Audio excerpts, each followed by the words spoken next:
You know, you just never, I mean, you don't think about those things as far as feminism, you know, when it comes to a lot of stuff like, you know, how women, you know, with the rights and get treated and stuff like that, because that stuff still exists today.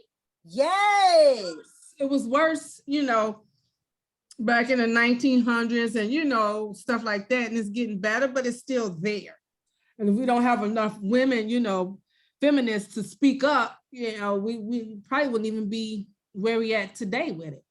Yes, girl. That's what was getting me about this book. Like, the topics that she discussed, like, we know about them, but I've never actually read about it. Like, I don't know statistics. I don't know what's really going on. You know what I mean? And then when you don't live in that area or that type of community, you really just be like out of sight, out of mind type of thing, but you know what's going on. You know, so I was just like amazed that, you know, this book was so informative. Like, oh my gosh, she's talking about every little issue that's going on. She touched on, you know, everything.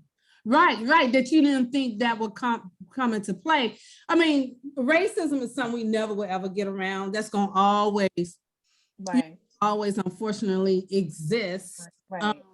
But, you know, again, just when it comes to the discrimination against women's rights and where that puts us at in certain categories and stuff like that. So that was the interesting part, you know, from housing to education, you know, to all that stuff where, you know, it's like, oh yeah, you know, it's like, you know, but you don't know until you like. Yeah, that's how I felt when I was reading this. I was like, oh, what? You know, like you said, even about the educational part, about gun violence. Gun violence, yes. I listened to her talk about something, and she said, and she was reporting how there's more guns in America than it is people. I said, what? Yeah. What? Yeah. Girl, I was like, I did not know that. I was like, oh my God. And I put up an article and it said too that there's more guns than you went and did the research, right? Yeah. And I can believe that, because look where we at with this, you know. Oh yeah, girl. I was like, oh my God. What else did she touched on? There was a couple of other things that she touched on. It was so many things. I got so many. Yeah, she did. Yeah, she did. Let me start with the first question. I'm gonna just go with this one. Okay, when she said, it says in Kendall's introduction to the book, she warns us it's not going to be comfortable. It's not going to be a comfortable read. I remember that. But it's going to be an opportunity to learn for those who are willing to do the hard work. Did you find this section of the book uncomfortable to read? I found a lot of it uncomfortable. You know? Did you? Yeah, because I was like really taking in how these women are feeling, you know what I mean? Especially focusing on the marginalized women, focusing on the hunger part. Like, we know people, we know it's homeless people, but we didn't know the depth of it. Right. You know what I mean? Right. So a lot of the chapters, it was like, wow, you know, it was a little, I know, right. Yeah, it was definitely an eye opener. Yeah, when I got to that part when she said it's uncomfortable to read, I had already seen it. I was like, damn, this is this ain't no easy read. I said Right. So when she just confirmed it, I was like, that's what I just said. You know? I was just like, man, she hit almost every point you can think of, you know, and talking about feminism and the mainstream feminism, you know, I hear people on the news, you know, advocate for this, advocate for that, but I don't really know any feminist people, you know what I mean? I never really took it to heart, you know. But now it's like it kind of opened up another door. You know, it's like, okay, I want to read more books like this. You know, just to be knowledgeable about what's like really going on. I thought it was good for me to really read it and try to comprehend, you know, and pay attention, because I work with, like, and she had talked about that in the book. That's my program, working with the youth, with the young girls, and then also with women as well, with mentoring and stuff like that. So I was like, these are things that I most definitely, take note of. And as I'm coaching and talking to the young girls, speak to them, on these things, because, a younger generation, they're the ones that they lack a lot of knowledge of, and lack a lot of knowledge of their resources. Yeah. Mm-hmm. And so I think that's what some of that has led to this. And even before then, like even when I was growing up, there's certain resources that was out there that, of course, I have no knowledge of, or my rights. Yeah. So sometimes certain things we just go with because we think that's the way it is, or we don't. And it's about mindset too. Yeah. Because when I was younger, I wasn't thinking about none of this. Not like this. You know what I mean? Right. I'm trying to kick it, have fun. Right. Exactly. So you don't think about. So now, but this is where we're at. And so it's more prevalent today, and it was more prevalent back then. But I'm just saying, more women are speaking up about it. More feminists speaking up about it. So that brings more awareness, and then that way you can bring more awareness to the next generation. Especially of girls. Have you all heard of the womanish? The exhibit. Yeah. Mm-hmm. Oh yeah, I went. Yeah. Okay. So when I was reading the book, that's what I started thinking like about that event, because that event pointed out a lot of stuff about women. When was this? Like that. Danae and I went to the womanish exhibit. It was downtown. It was there for a while too. They still have it. It's still there? It's still there. As a matter of fact, for New Year's Eve, if it wasn't so crazy and they had this COVID stuff, that would have been a fun event for us to go to, because now it's called adult-ish.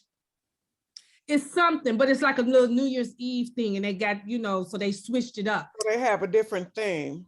But it's still, of course, centered around women. Yeah. I wish they had that like early during the day, because I don't want to be down there late at night. But if they had like an early afternoon, or like at 12 or 11 o'clock, I probably would have tried to go and see what that was about. Where is it at? Downtown. It's off of Wabash, in this building. They got like 3 floors. I'll try to find it and send it to you. But yeah, so that's when I started reading the book. I started thinking about that exhibit. Oh wow! And this went on this year, you say, in 2021? Yeah, I went last year. When did you go, Lysandra? We went. Danae and I went this year. Okay, yeah, I went last year. I have never heard of that. Oh yeah, I have never heard of it. It was a big thing. They had put it on hold for a minute when COVID first started, and then they figured out how to, How long does it go on to? Like, is it an ongoing thing or? Right now, it's an ongoing thing. Okay. Yeah, they might start it back up after this event for the new year. They might do something different. It's an exhibit, you say? Oh yeah, we went in July. Oh, okay. It was cold when I went. Oh, dang. But it was nice. It was it was something different. It was cute. But they talk about like the different stuff that women rights, and how men get paid more than women. Yeah, she talked about men, how women of color get paid less than white women. She talked about that. And how white women, they had the power to oppress women of color. And so some of these issues I kind of knew, but I didn't know in depth. Right. Like I said, this book covered detail by detail what's really going on in these areas and communities that we're not always around. So it was an eye opener. I would say it was an eye opener, and it made me think about what's really going on. And I was like, I started looking at other books. Like, I think I came up around with another book. Let me see. Of course, it was stuff that she had already talked about, but it was a book. It's a book called Reproductive Justice. I came up with that, and I was like, "Oh, that sounds good." And then there's one for school, I guess for children. It's called Willful Defiance: The Movement to Dismantle the School to Prison Pipeline. So I thought that was good. It's not written. That one is not written by a Black author, but it don't really matter. I mean, the information is there. Right. Yeah. So those two books is what I got from this book. She had pretty much talked about it, because when they talk about something, I kind of refer to it and be looking like, oh, okay. No, that's good. So yeah, and like I say, I think that's how I came up with the lady Eve Ewing, if I'm not mistaken. I think I came up with her information. But yeah, so did you find any sections that was like uncomfortable to read, or did you find any specific ones? I mean, I didn't find it really uncomfortable, but like you said, some of us like kind of like, really, Yeah. Yeah. Girl, remember when she talked about the maternal mortality? Yeah. She said Black women are the highest of the rate, the maternal mortality rate. But of course it goes with, like she said, the community, the toxic stress and the lack of resources and stuff. Yeah. I'm like, that is crazy that we're the highest. But we're the highest in like everything. If highest with everything. And I remember asking my a doctor once. She wasn't my primary doctor, but she was a Black doctor that I was seeing. And I'm like, well, why are Black women, the highest number of child mortality rates or anything, high blood pressure, this, that, everything. And this doctor was like, I'm like, because we're all human. You know what I'm saying? Like, right. What makes them so different than we are? And this doctor, she was just like, that's not true. And, they're the same. We're all the same, blah, blah, blah, blah, blah, blah. So she wasn't agreeing with it, but that's not what the numbers are saying. Right. Statistics show. Statistics show different. But you said she was Black? Yeah, she was a Black doctor. Because that's why I was like, because my doctor wasn't available, so I told them I wanted to see somebody else. Yeah. And, this is what she was saying. I'm like, well, that's not what the numbers are saying. Like every time we hear about something, it's like Black people always have it worse. And I'm like, why? Because that stuff, I don't like that, because I want to know why. Y'all can't just keep saying we got the worst of everything and y'all can't tell us why. Well, I know like some of it is, especially for like our health. Diet. Yeah, it's our diet. Our diet is poor.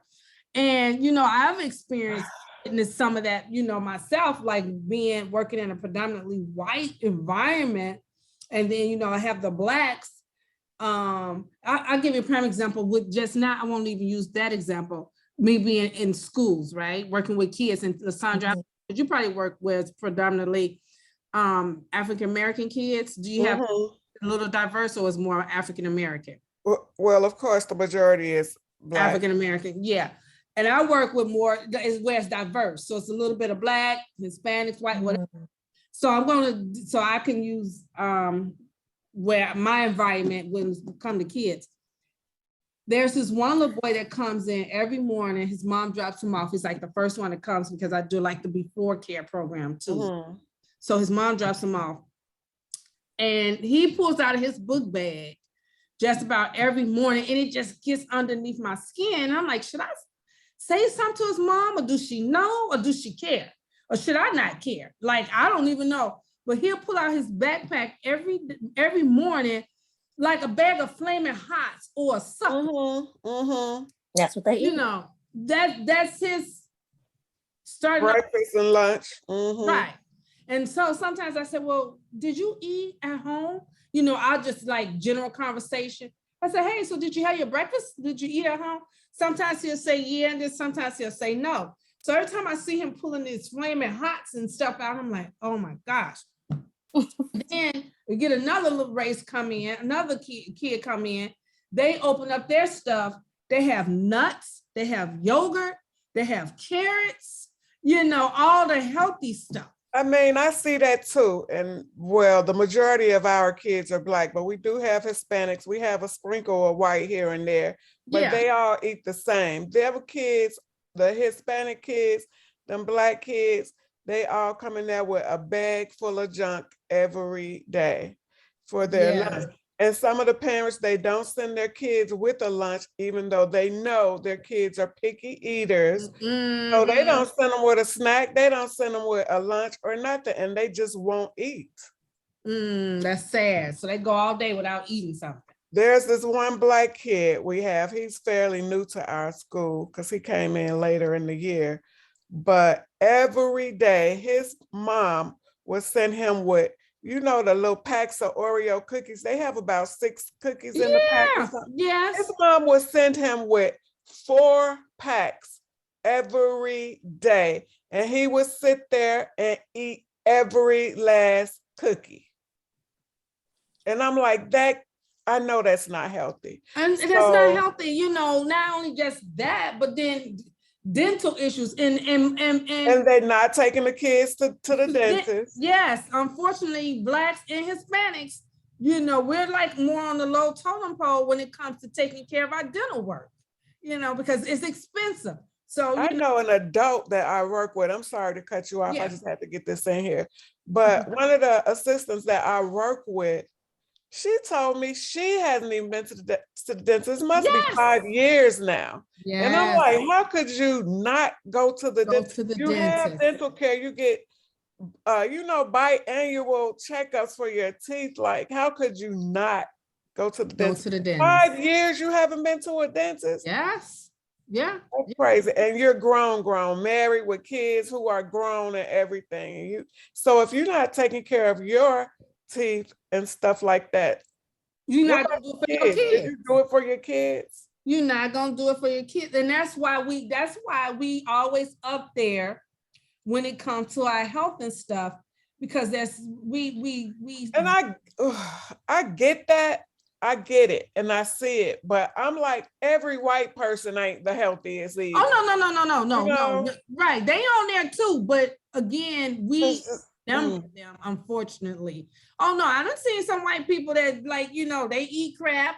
I done seen them, they crap or don't eat. They starving themselves trying to be skinny or whatever. Right. And she talked about that too. She said not every Black girl has an eating disorder. Right. You know, which is, you know, it's good because again, you know, same for what she said, sometimes, you know, you see somebody that's real thin, you think they're not eating, but then you see somebody and you think they're living a healthy life or eating healthy or they're eating right. And they can be a heavy set person can have an eating disorder as well. You know, they could be eating less or not trying to, or constantly dieting to try to fit in with society. That's the mental eating disorder. And remember, she said eating disorder is not really, that's not where it's really, that's not where it comes from. Eating disorder, it comes from something mental. What's around your community. Whatever. Yeah, it comes from what's surrounding your community and where you living at. You know, I was like, wow, you know, because we always think eating disorder is what? You got eating your food and throwing it up and stuff throwing it up. Right. And it goes beyond. See, that part is associated more with another race.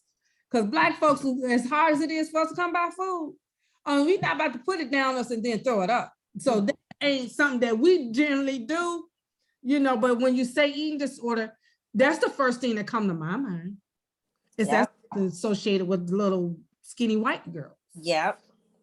She said it's more about issues in the home or around the home. And I would have never. Well, it is it starts here first. It starts here first. Yeah. And a lot of stuff can tie into that because you know, society already with the social media have, especially for women, have us wanting to look and be a certain way. and we comparing ourselves to social media. Everybody looking the same nowadays. Yeah. Ain't that the truth, girl? I'll be like, why everybody look the same? This is crazy.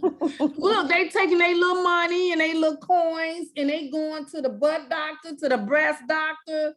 Mm-hmm. A lot of that Don't stuff, nobody want to have no stomach no more. So they get that sucked up on out of them. And putting it in their butt. Everybody want a big old booty. Yeah. So yeah. I mean, they paying dollars. Money for that. Yeah, and so I know some people, they flying out of town. Yes. In other states, and they go and they come back and their stomach is flat, their butt is big, their breast is lifted, got a whole makeover. I mean, I'm not even mad at the people if they doing that, but the thing is, I mean, do whatever gonna make you happy, but the thing is, you're gonna have to maintain that. You know what I'm saying? Right. And also, I watched the Red Table talk about all the Brazilian butt lifts, and they said that's one of the most dangerous procedures to have. And shoes, that scared me just watching them talk about it and hear how it's done and why it's the most dangerous. And there was actually a teacher, a Black woman that traveled somewhere to get, the Lipo 360 BBL and some other stuff done. And she ended up not making it back home. She had a husband and a son at home waiting on her to get back, and she died. She didn't even make it back home. Wow. Because I think she had done too much at once. Like she wanted the, how we hold our arms back, fold our arms, we got the little turkey swing. She wanted everything done. Yeah, she wanted everything done. And then they was talking about her and they were saying, like, she said she wanted to be one of the first people to get in there to have her procedures done in the morning while the doctors was fresh and up to the job. But she ended up being like on the back end, like once amongst the last few people to get it done. So yeah, she didn't even make it back home. So yeah. Yeah, and there's a lot of people probably like that we don't hear about. Excuse me. Yeah, remember that's how Kanye West mama did. Yeah, I was about to say Kanye West, trying to get a procedure. And she talked about that. She said, that's the thing as far as our mortality rate on certain things.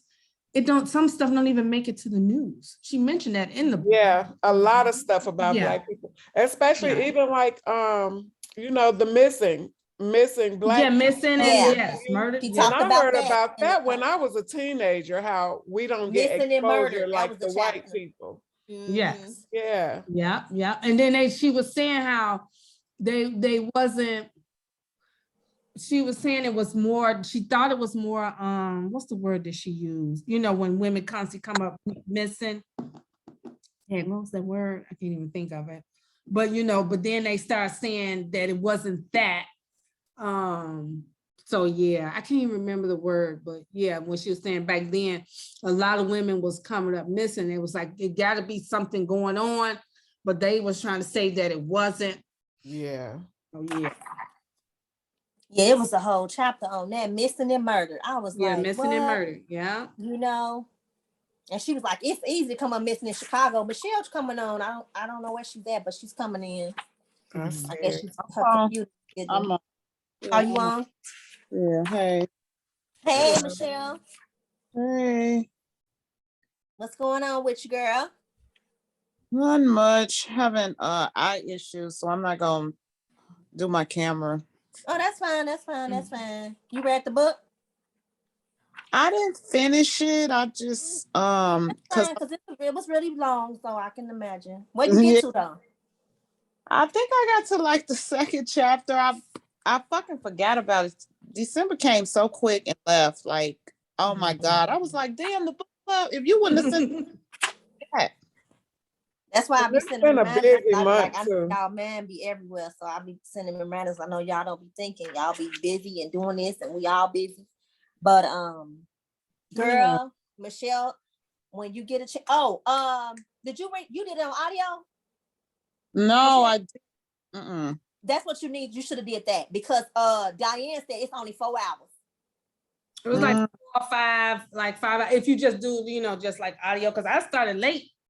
late last night, and I finished it probably like an hour, maybe even 30 minutes before, I jumped on, because I was just moving around and just listening to it. Because I was like, that probably would have made it easier for me to actually read it. Like I said, I've been having eye problems and just looking at light and stuff like that. It just haven't been working. Would have irritated. Girl, but you need to read this book, Michelle. You will be like, OMG. When I tell you this book, girl, it's good as hell. It touches every topic you can think of as feminine issues. Because she is a feminist, but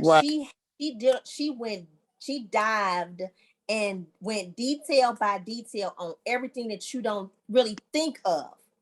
We know it's in the back of our mind. I would say that. Yeah. We already know what's going on. We already know there's poverty. We know people come up missing. We know it's education problem. You know what I'm saying? We know all these issues, but they're not in the forefront of our mind. And that's what she does. She pushes it to the forefront and make you open your eyes and be like, damn. Especially the fact that, when it comes to women, like, yes, that's the big thing. Are really discriminated against, and how, our chances and the numbers statistic wise look like, that's what you make, oh, wow, this is still going on and exists, today. So, yeah. Remember they had that big march that time? What was the name of that march? Do anybody remember that they had a few years ago? Women's March. The Women's March? Was it called just the Women's March? You talking about when they did it for against Donald Trump, them white women? Oh, maybe, but it was Black women that went too. No, but it was mostly white women. I think that's when we really realized they wasn't on our team. I mean, some people. Well, she talked about the Women's March because she said they was coming back saying this is how you really do a protest. Right. Yeah, because I know a lot of Black people that I know, like friends and stuff, they had went, but I'm sure, was it Chicago or was it in DC? It was in DC.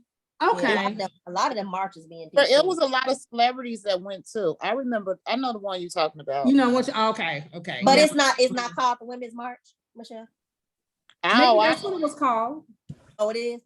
Maybe it was. I don't know why I thought it was something different, but yeah, I just remember seeing it a lot. And I remember one of my guests at the time when I was working at a salon, because I used to do nails and stuff, and she, her and her mom and sister and a couple they was going, and a lot of the different signs and stuff, they was making and stuff like that. And I was like, wow, this is really deep, And so that's when, I thought about it. Then I was like, we still lacking when it comes to certain rights and stuff like that, we still struggle with.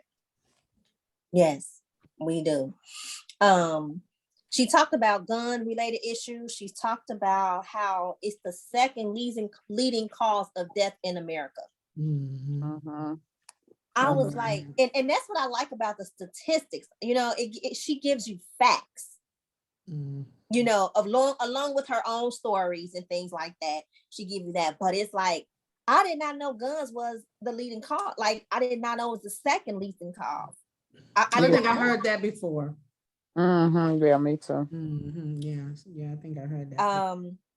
What else did she discuss? She discussed about Black women experience the highest rate of gun homicide.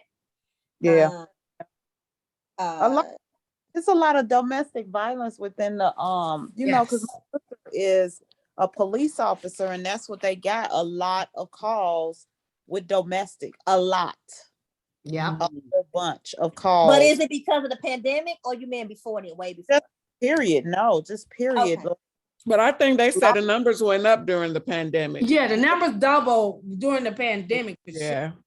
But again, that's something that, that's in the, in the back of your mind, or just where you don't think, it's going on, but you don't think about it until somebody, the statistics or whatever, or until something like this happens. It's like, wow, women are still being abused and, stuff like that. So I had in my group, in one of my groups that I'm in on social media, where they had this woman, she wrote in and was asking advice. And the advice she was asking, where she had a neighbor that she was in a domestic violence situation, and she kept, coming to the neighbor's house, trying to, get away from the guy. So he came over there one time and almost got into her house while the lady was there. And so she was asking, what should she do? And everybody, pretty much the majority of the women in the comments were saying, I wouldn't do nothing. She want to stay there. She wanted this. I mean, and me as a social worker, I was just like really trying to give her advice on versus just saying don't do nothing, because you don't want nobody to, you hear somebody getting their ass whooped, you don't want them just not to do anything.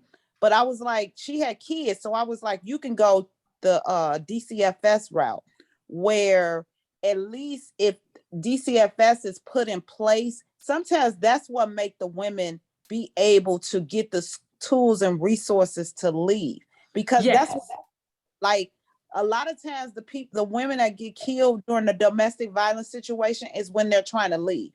They're in a dangerous situation, but the most deadly is when they're leaving, when they're trying to leave. And that's what a lot of people don't realize. They like, you just leave. No, because a lot of times it's financial abuse as well, not just emotional and physical, it's financial. And then you got kids. And so it's like women can't move as easy when they got kids trying to get out of certain situations. So when they say, you know, the most deadliest, I could totally see, you know, guns, stuff like that. No, and that's true, because again, at the end of the day, that number, again, statistic wise, especially women with kids, because a man can walk away from a relationship easily. Yes. Whether there's kids involved or not, he can have 8 kids, be in a household, but if he just fed up and done, he can just take his stuff and leave, and then it's on the women. Most women, I won't say all, but most women will never ever leave, whether they're trying to leave a domestic situation or unhappy home and leave their kids. Women will not do that. Us make it harder, and that's how come the numbers are where they are, because you like, before I leave, I got to think about my kids. You know, and how do I get out of this safely with my kids?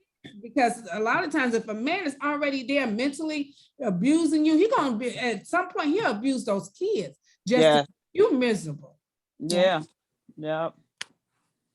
it's not easy.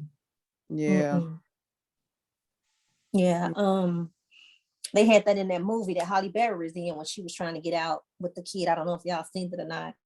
I can't think of the movie. The one that was just on Netflix? Yeah, what was the name of it called? Burning or something like that. Bruised. This is her latest one. Yeah, the latest one.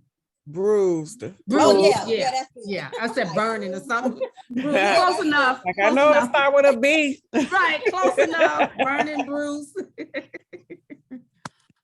But yeah, it was a scenario in the movie where her husband was, you know, abusive, a boyfriend, whatever, and he kind of started getting on the child, and she had to leave. So I just kind of went straight to that movie, like, you know what, that was one of the scenes in that movie. But she also spoke about how poverty is a feminist issue. 42 million struggle with hunger. I was like, what the fuck? 42 million struggle with hunger. You know, yeah.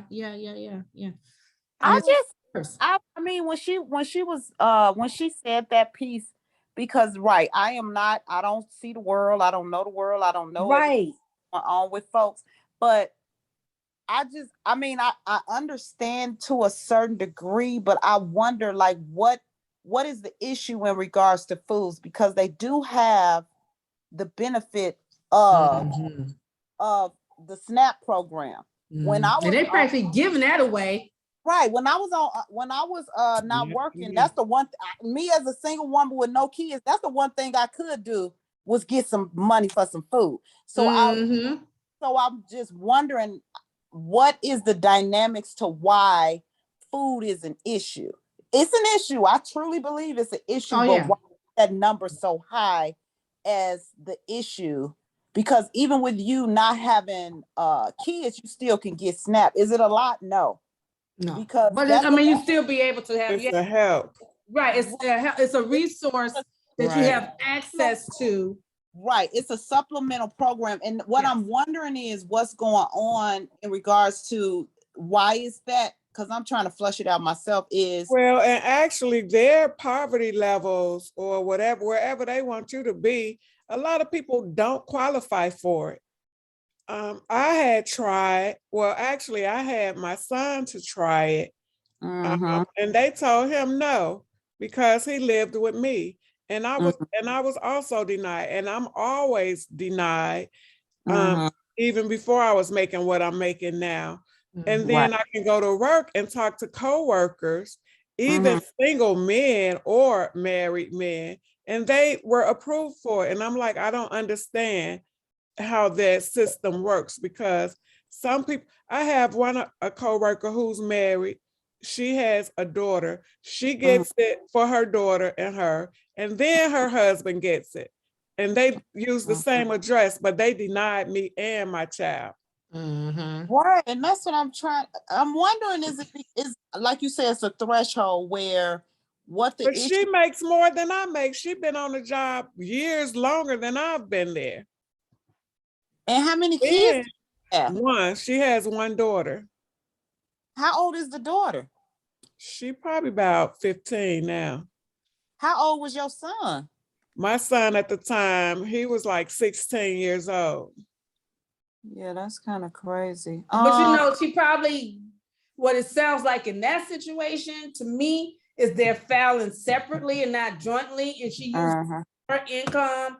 And I know that that's how they're doing it, but like, okay, when my son made 18, a little while, probably he about 18 and a half. And I'm like, told him like, apply for Link, right? Because you should be able to get it. They give it to single men. Yeah, they do. He used my address and he applied and they denied him. And they told him they weren't going to give it to him because he lived with his mom. And I'm like, a whole husband can get it who's living with his wife, but a son can't get it because he's living with his mom. That doesn't make sense to me. Yeah. The whole husband, you married, your wife getting it or whatever. If they can figure out my son lives with me at my address, why can't they figure out this whole husband living with his wife? And they both of them have it coming in. Well, so ain't no telling what they did to the finagles, everybody, they find ways to get around. Everybody ain't honest, but I'm cool with her and ask her questions. And I know they use the same address. I know that. But I don't know what it is. Where do they live at? Because I feel like when I was on the west side, when I was living up north and I applied for SNAP, it was so easy and seamless. When I was out, I didn't never have to go into the office ever. But when I was living out south, they wanted me. I was like, I ain't going in that damn office. Y'all keep that damn food stamps. I don't want it because I'm not going to sit in no office. I don't really need it. I just am getting it because I'm unemployed per se. Even when we were getting unemployment, they said if you're getting unemployment, you should automatically be approved for SNAP benefits. When CPS approved us for unemployment, I'm on unemployment. I still got denied. Yeah, it wasn't the pandemic where you can get SNAP on unemployment. Most of the time when you on unemployment, you can't. That little change that was given on unemployment, you still couldn't get the SNAP. That's when they would cut you off. Like they cut you off. But I just said F them. They can keep their link. I'll buy me some from somebody. right. And that's what probably also I think she touched on that, where people are selling their link because because they have to provide as far as housing and other stuff. Bad because that link, that food supplement only covering, and it's only basic food. Like when I used to go to Mariano's, I couldn't get certain food because if it's hot, that's not considered under the. It had to be. I've never seen nobody not be able to get whatever food they want on Link. It's food. It doesn't matter if people getting steak and lobster on Link. And if it's cold, it has to be cold. But Mariano, not cooked food. Yeah, that's what we're saying. But see, it's in the grocery store, so it should have been still under the same thing because sometimes you don't fucking feel like cooking shit. Well, that's true. I'm not even mad at it. I wish that if you were able to get it, it's still food. I don't care how you look at it, cooked or not, it's food. Yeah. Mhm. Yeah. I wanted to clear something up with Michelle. When she talked, you was asking like, what does she mean? Like, where's she getting that hunger from? Remember, you was just asking that. So when she said about the 42 million Americans that are struggling with hunger, she really focused more on food insecurity, which is a different from just hunger. Right. Yes. You know, Okay. that was her focus. And food insecurity, it states that you need to have access to sufficient quantity of affordable, nutritious food. So people That's what the SNAP is. Like Diane was just saying, her kids come to school with hot chips. That's not sufficient. Yeah. Right. So that's what she more focused on this chapter of hunger. It was more on food insecurity. Yeah. And living in the South Shore area, it's a food desert where if you really don't have a car, she talked about that too.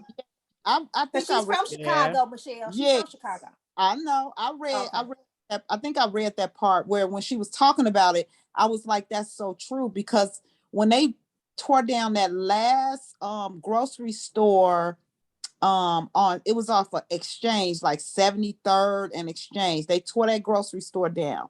They didn't have any other grocery stores in that area except on 75th and Stony Island.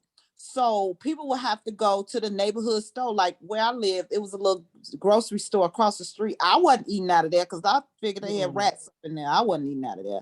But if that was your only choice, that was the only place you could go because they tore down that Dominic's left. And off of 71st. Yeah.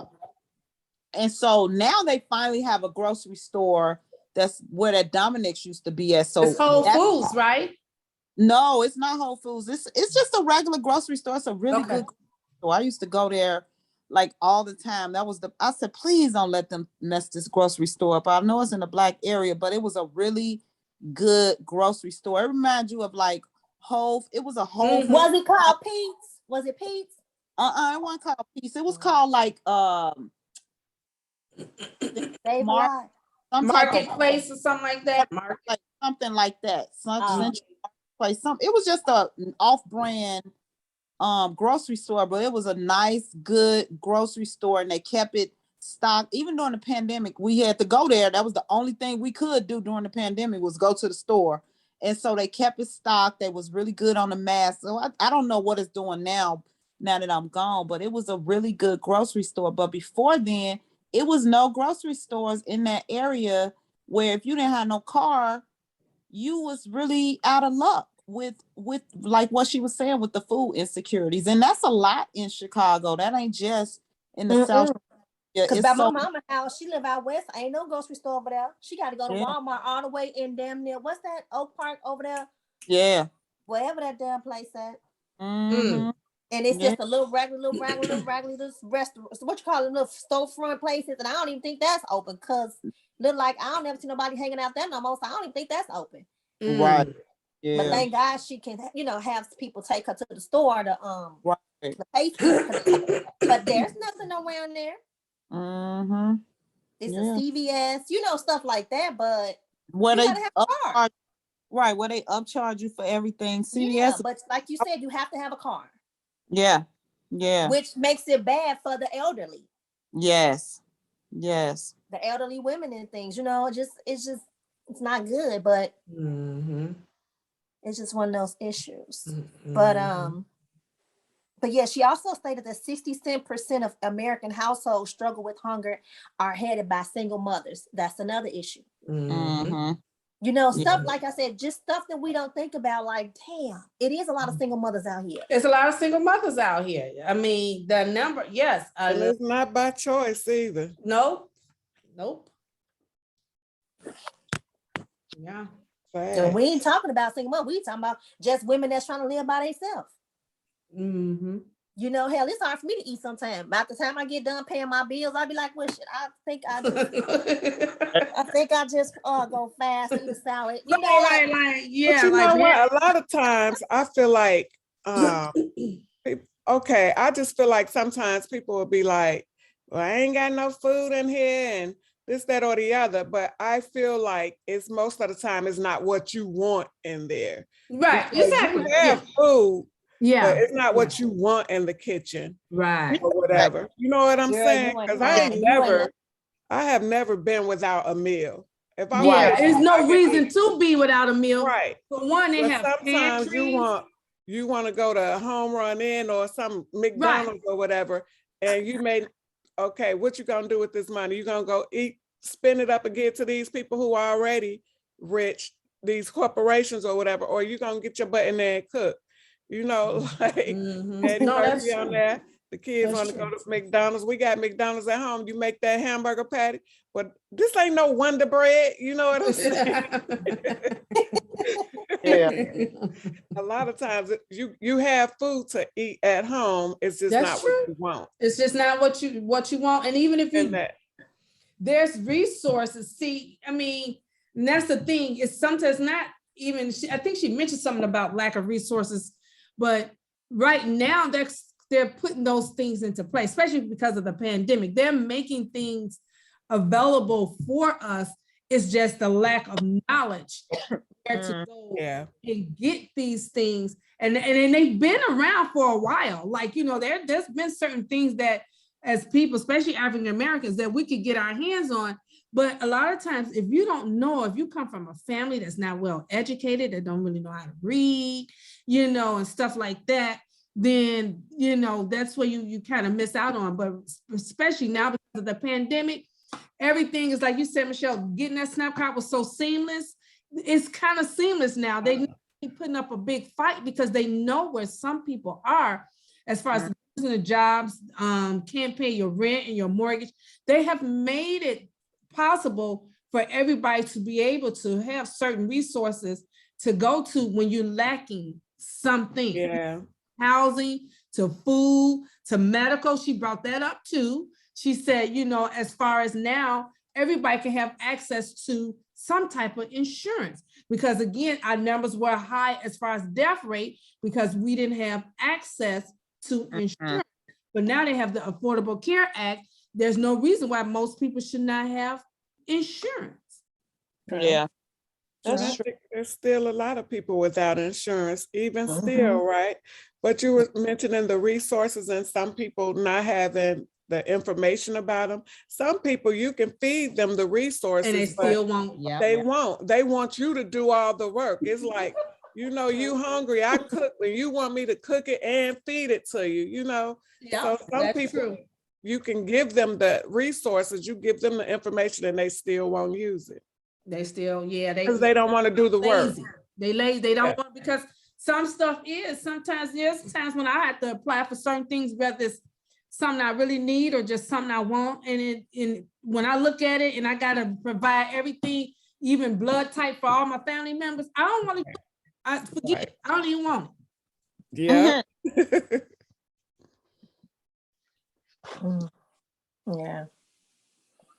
Yeah.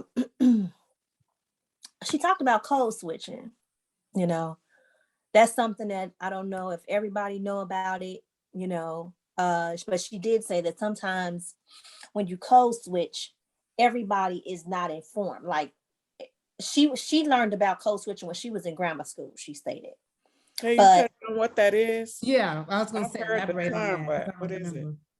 Code switching is like, okay, like how we talking now. Yeah. Or whatever. Say when you go to work, when you get a phone call, you're gonna switch the talk. Okay. Yeah. Everybody's not. Everybody can't grasp that. Right. You know, they voice can't just automatically switch. You know, they may try, but it's still gonna be street talk. You know, like a lot of my people in my family, you know, they ain't gonna be down for that. It's like, look. You say, well, hello, you know what I mean? Like, they're not down with the code switching, you know what I mean? So I thought that was a very valid point to mention, because when you go into working worlds and you know, jobs and interviews, you have to know how to kind of like talk. Turn it on and turn it off. Okay, you talking when you talking to people on the street. Yeah. You know, you just can't, because you ain't gonna get the job. You know what I'm saying? Because they gonna hire you and you talk about what's up, you know, or like you coming in late, you know, my bad, you know, using slang like that. You just can't, you know, get the job first, then maybe you can go ahead and kind of use those words. But just, you know, going into working worlds and stuff like that, or, you know, living and trying to work, you can't do what you do. You got to know when to turn it on and turn it off. Exactly. And that's what she was saying. A lot of people do not know how to do that. You know, it's hard for some people, but because she said she's educated, you know, she's learned at an early age on how to do it. So I thought about that, like, damn, that's true. Cause I'll be on the phone with people, my friends, and then I get a call or they'll be like, damn, you at work? My sister talk about me all the time, because when I'll be on the phone with her, and then if I get a call or something, and it's a work call, I'll be like, thank you for calling. This is Diane. How may I help you? And then I, you know, get to talking or whatever. And then I say, okay, thank you. Have a good day. Click. Yeah, girl. Now, what was you saying? Yeah. She talk about me all the time. She's like, there go that white voice.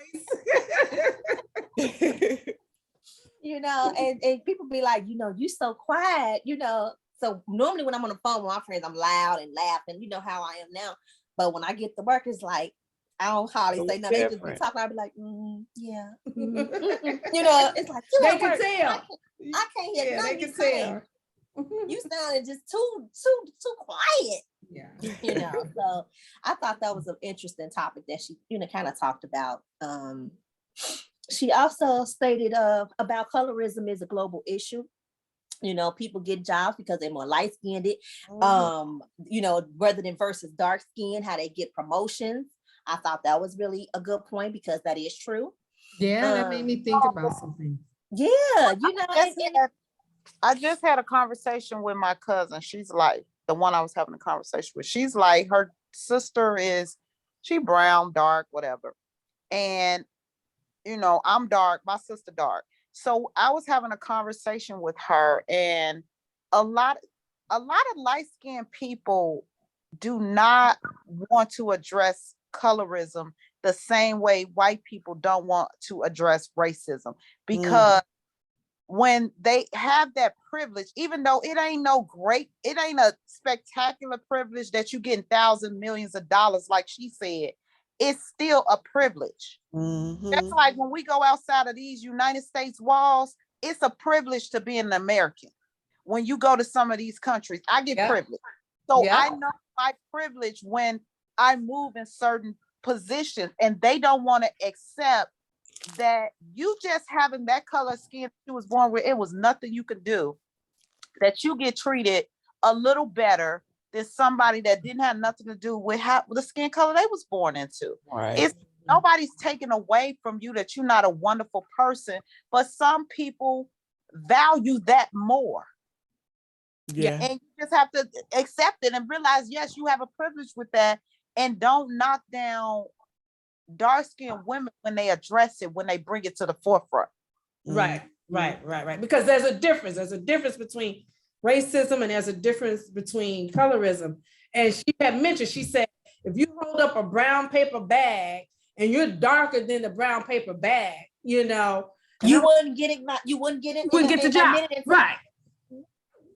And I was like, and it started making me think, like when I was working at a teen center, how, you know, and I was like, that's interesting, because, you know, you go around certain people and certain nationalities, you can feel, you know, the difference. But she did also talk about when you're dealing with racism, how you have to build up a level of confidence to be able to deal with that. Because I've been in certain situations, I look around the room and I'm thinking to myself, wow, I'm the only Black in here. Yeah, you know, and so you have to have confidence to be able to sit there and deal with it and speak, you know, like be on that level, because it makes you feel a certain type of way, and you most definitely know you're standing out because you're the darkest one in the room. But like she said, it's a global issue too. Yes. You know, it's not just Black, it's everywhere, like you say.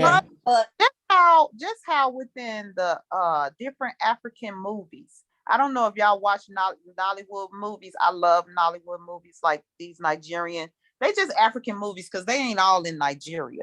And how most Africans that's Nigerian and Ghanaian, they're usually very, very dark, very, very black.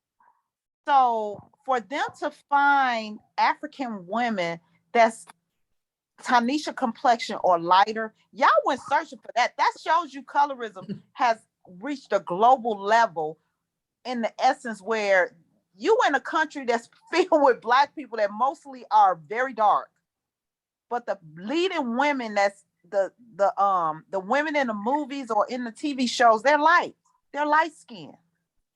And that's what visually TV, social media, it puts a face to what's actually happening in the world. And that's what I'll be like, I just cannot believe, I like watching it. I like seeing us on the screen, but it's like the men could be dark as hell, but the women are not. Light, bright, almost white. If they not right. Light skin is the best skin, and and that's existed that's from slavery. Yeah, for slavery and for you, and even I'll use myself as an example. And I don't know, Michelle, since you and I both are, and then Lasandra, you're also dark as well. But you experienced this, Tanisha. But I've been with like some of my friends that was light skinned, maybe had long hair, whatever. And we walk in, we see guys, whatever, they will get picked first. Definitely. Skin. So I saw it in my household, like between my sister and I, we're like salt and pepper. Yes, family, you know who Pepper is? Me. I'm the darkest night. She's light as day. And I always saw the favoritism more towards her. When my mom would have company come over, men and women alike, they always complimented her. Oh, you're gonna need a bat to keep the men away from her. You're gonna need this, you're gonna need that. Even in our adulthood, I remember one day when I moved back to Chicago in 2013, me and my sister went shopping and we just bought like little summer dress, right? Different colors, pretty much the same. And we get home, get back to my mom's house, and we're showing what we done bought or whatever. And one of my mom's, it was one of her female friends that was there. And automatically, oh, I like her dress better. Like she likes my sister's dress better. But everybody always liked anything about her better or more than they like or even acknowledged me as a child growing up with her. Like even my mom's dark skin too, and she's who I got my complexion from. She make me feel good about being a dark skinned child. Like, it was rough. And for a long time, I didn't like my dark skin. I always hated, like, why didn't I get my dad's complexion? Or why couldn't I at least get caught in between? Like I can have a caramel complexion. Why I have to be so black? Even to this day, if I'm out with my friends, I feel like I'm always the darkest one. We take pictures and I'm like, I look like a dang old period of the sentence in the picture. I'll be the same way. I'll be like, I don't like that picture. And they was like, let Diana prove it. Because if I'm looking like the token standing out amongst my own people, don't put me on Facebook, scratch me out. You know how I do, Tanisha. Let me see it.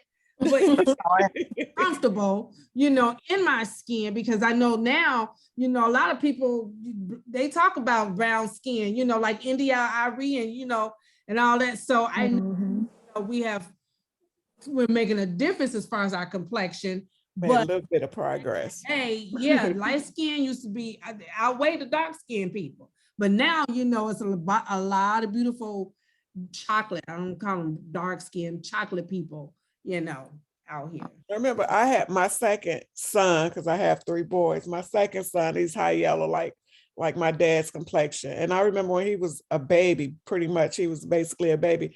I was at my cousin's house. And one of her guy friends was over there, and he's like, whose baby is that? It can't be her baby. Like me, a dark-skinned woman, can't have a light-skinned child. Like, only way she can have a child that bright is it must be by a white man or something. No, it's by a black man. And black people come in so many different shades. Like, you're ignorant. You don't even know that. Right. Oh, wow. Like my dad is as yellow as he is, and I am as black as I am, like people, it was rough. Yeah. Yeah, I want to specifically read what she said about the colorism with the dark and light skin. She said having darker skin is linked to lower job prospects, difficulty getting promoted into high-level positions, lower marriage rates, higher rates of arrest, and longer prison terms. As a society, we tend to erase dark-skinned people and even punish them for existing. Wow. Yeah, it's deep, Michelle. It's real deep. This book is deep. Yeah, I've heard that before. Like, my sister is like so into this movement. Like, a lot of the stuff that she was talking about, I've heard so many times from my sister. I'd be like, is you like when people mention certain stuff, I'd be like, are they part of y'all gang? Because I call them a gang. The people that she talk about, where it's like, I'll be like, is she part of your gang? No, she ain't part of my gang. Or yeah, she part of my gang. Because like they like when I was reading the book, I was like, damn, my sister could have wrote this damn book because she talk all the time. So I'm hearing this so much. And me being in social work, I have a little bit of seeing societal views and things like that because I encounter so many different people. So yeah, like with the colorism, I totally agree because I had all my best friends have been light skinned. So when you have somebody that's really, really close to you, you see it. Versus when you just know about colorism, you don't really, it has been blatantly in your face. Where like Lysandra said with her siblings, it's blatantly in your face. It's slapping you in the face. You cannot fucking deny it. I don't care. This shit it be in your face and you see it. Yes. And so when they talk about, because I had an instance, like I was saying, me and my friend, we both went to this meet this lady to see about this job. So we talked and both of us, it was very informal. So at the end, we was like, well, which one? She only had one position. Which one you gonna hire? She hired my friend. She was light skinned. She hired, this lady is dark as shit, but she hired my friend. And all I was thinking was like, I already know why she hired her. Like, I wasn't surprised at all that she hired her because I just know how the world moved. I had started seeing how the world moved. I was like 19, no, I probably was like 19, maybe 20 at that time. And so, I mean, that was, like I said, I've always had light-skinned friends. And this particular light-skinned friend, she was pretty. And then I had another light-skinned friend. She was okay. You know how you really could see it when it's just an okay light skin? You be like, girl, you getting the privilege just off your skin color. Your skin. Right. Versus some of the other, like my other light-skinned friend who was my college roommate, she was pretty. She had a personality. She was small. So it was very many dynamics to it that sometimes, like initially, I couldn't put colorism on it. I couldn't. It probably was, but at my young, tender age, I couldn't put words to it. Right. Versus when I was older and I was friends with this other one, she was bigger than me. She was light. She was okay looking. So it was like certain times I could be like, yeah, that's exactly what it is. More blatantly. It was more blatant.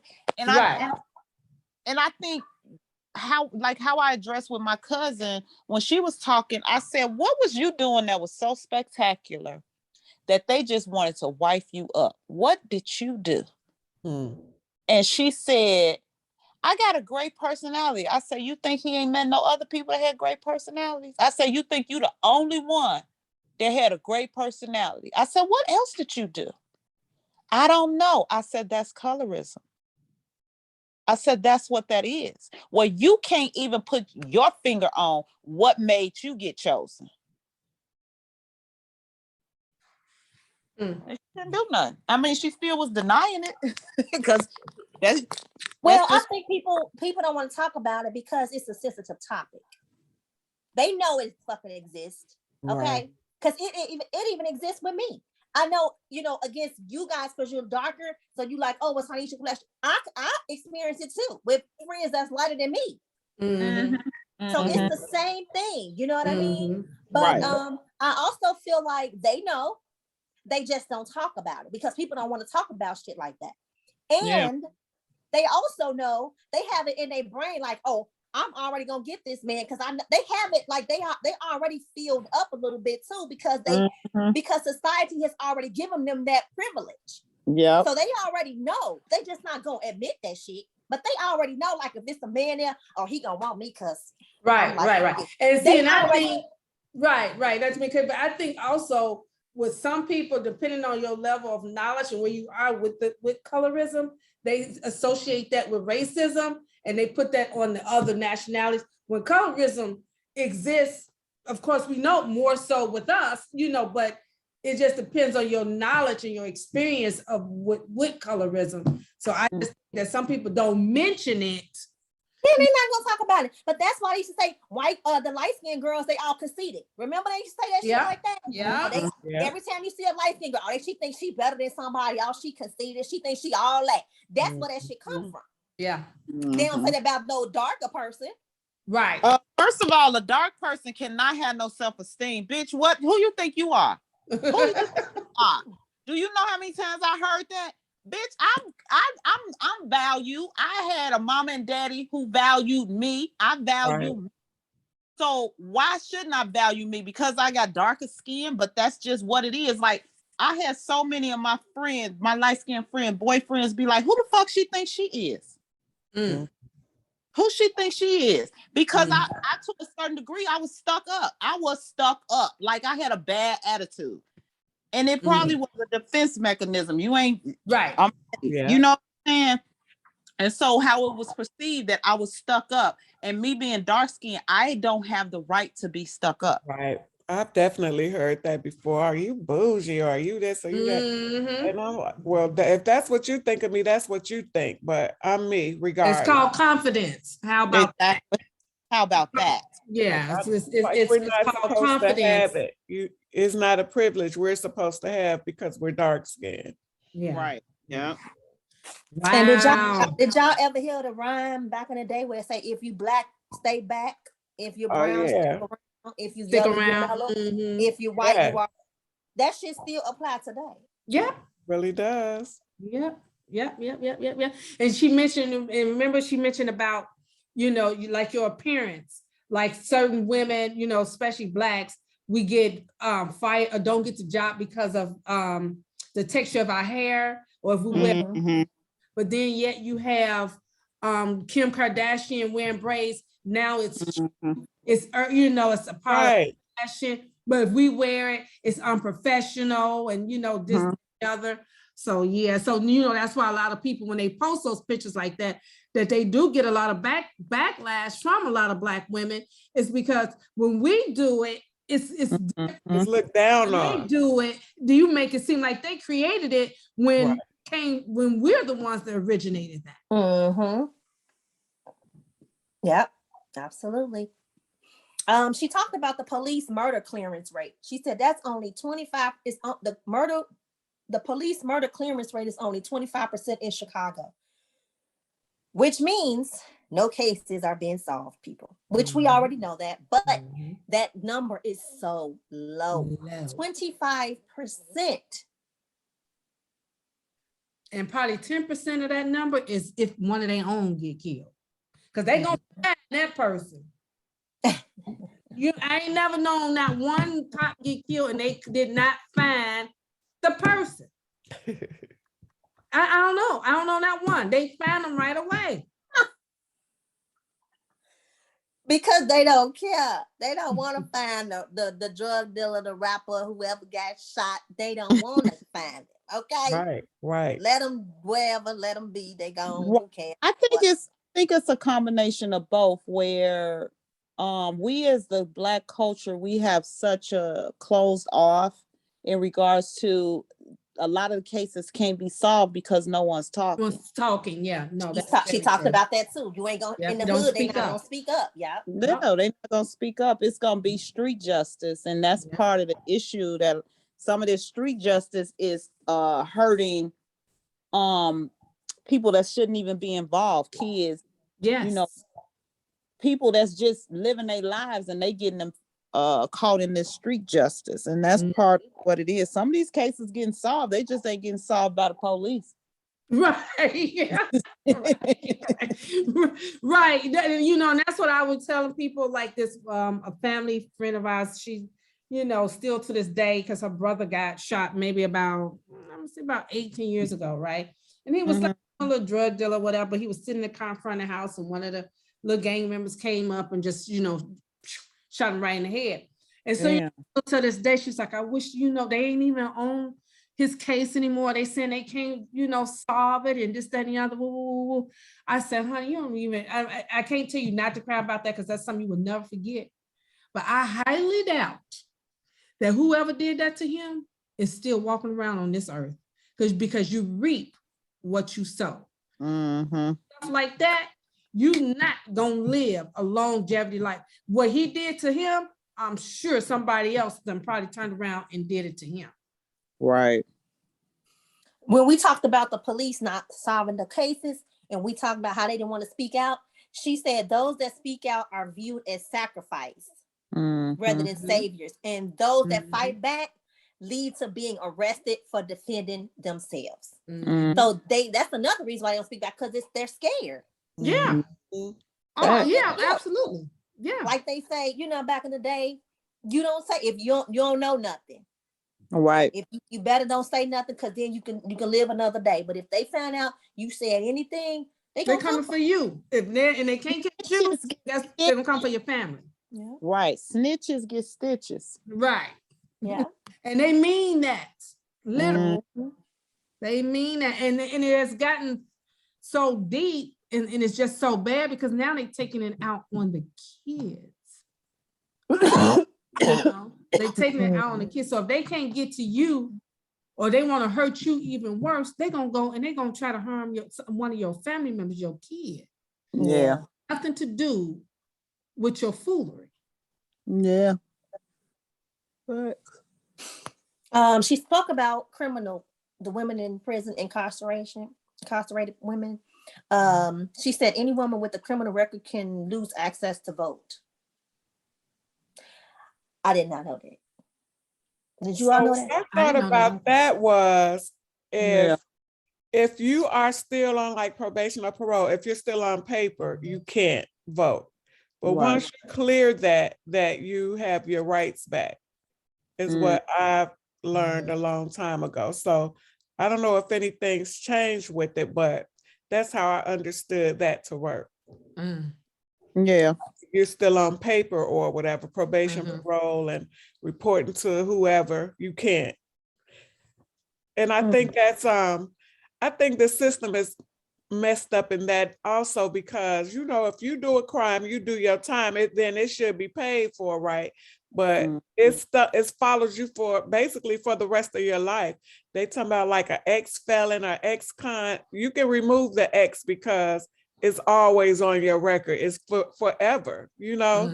So how can you say an ex-con, or the person may have rehabilitated themselves and that they're not doing what they used to do, but you still have that label attached to you for the rest of your life.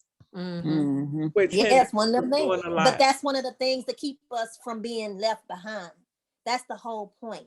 Once you get in, I mean, they got these programs that help you get back on your feet, but I feel like a lot of times it's attached to you. It is. That's why they ask you on the applications, are you a felony, or have you been convicted, misdemeanor, all this crap, because those things will limit you from getting ahead. Right. You know, so it's like you got to walk a straight and narrow path to be a citizen, you know, a good citizen or whatever. You know, which is crazy. About sterilization too with women in prison. Yeah, she spoke about that. She said 110,000 women are incarcerated in America. That's a lot of women. Women just as dangerous than the men. I think they're about more dangerous at this point. Some of them are in there because of men, like the men, you know how pretty much they're taking a rap for it. They were with him, and they, you know, was a fall person or stuff like that. Yeah, I had a friend that her ex, he was a drug dealer, and his girlfriend, wife, I don't know, so they lived together. So she was in the house, I think, when they raided. So she would have went to jail if he wouldn't have came forward and took the rap. And that's what happens with a lot of women. Where if you don't have a man that's gonna be a man and stand up and do what he's supposed to do, you're gonna go down for this crime. And that's what's happening with a lot of women, where they going down for these crimes because that man ain't standing up and taking his own rap. Right. Yeah. And if you talk to him, you go there and you talk to him, you can figure it out. I'm sure you'll get the story for it. Right. Like if I was with him, I would have told him from day one, look, I ain't taking no fall for nobody. I will tell it all. You gonna have to kill me. Michelle, you gangster. Okay. I'm scary cat. I am not built to go to jail ever. Ever.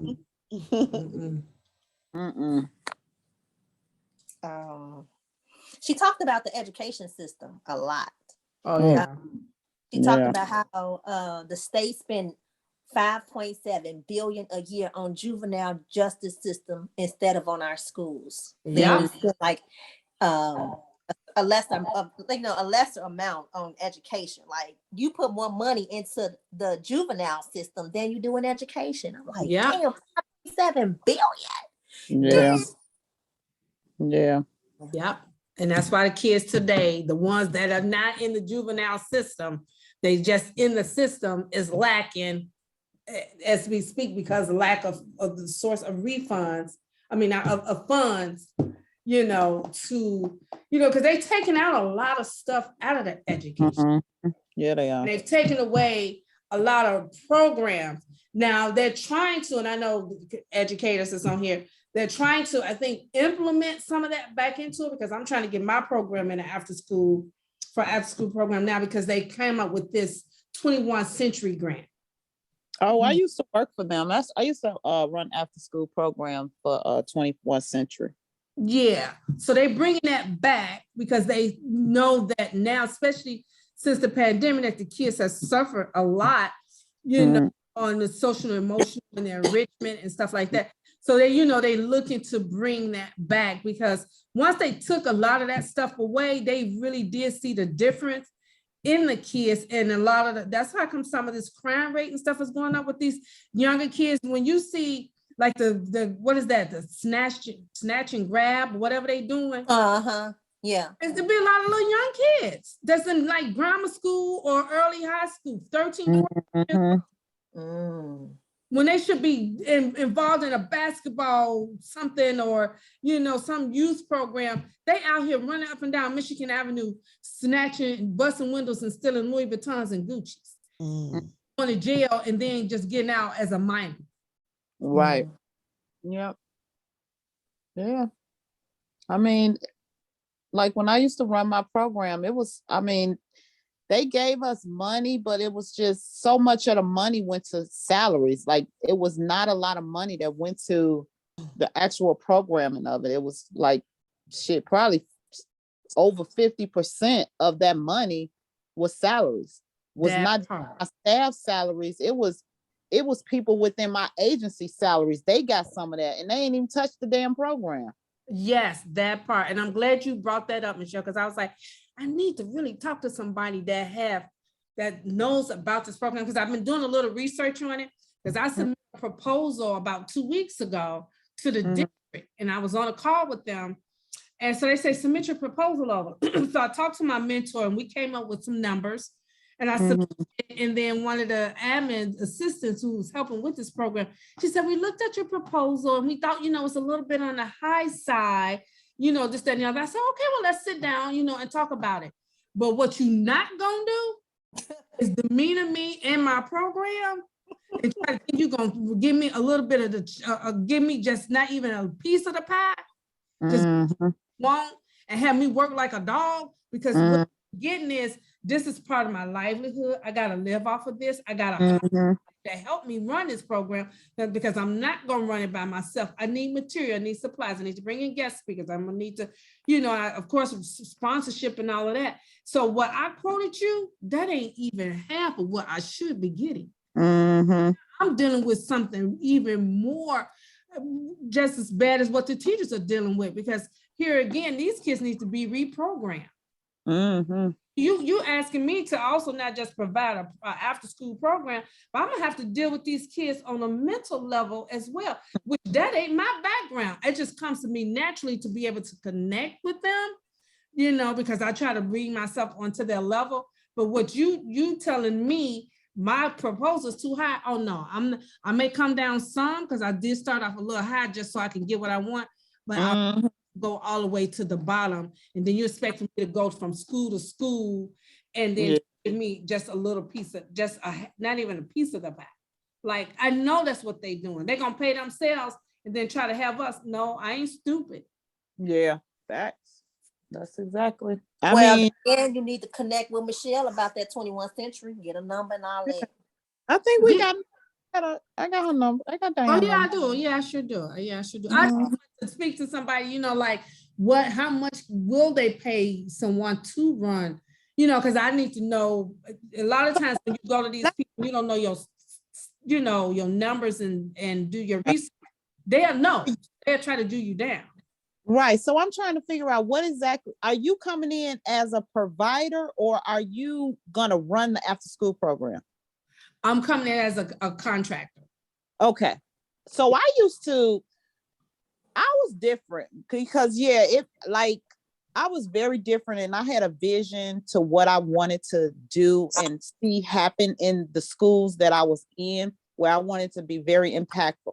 So they can work out their budget however they want to, is what they value, because I had this artist come in to teach these kids how to paint this mural. So now they can go back to their school and be like, oh, I was here 10 years ago, and they see when they first come into school, they see they worked. That's what I wanted to do. And I brought in African drumming. So whatever the people asked, I would pretty much pay it, but I always had to run it by my supervisor and make the numbers work. So it just depends on the coordinator who's running the program and because everything is about cliquish, especially in Chicago. It's cliquish. Like, I had a supervisor that was running one of the programs. She was an AKA, so she brought in all her fucking sorors and was paying them to teach. I don't fucking know. She just, so it was just a money grab. It's a money grab.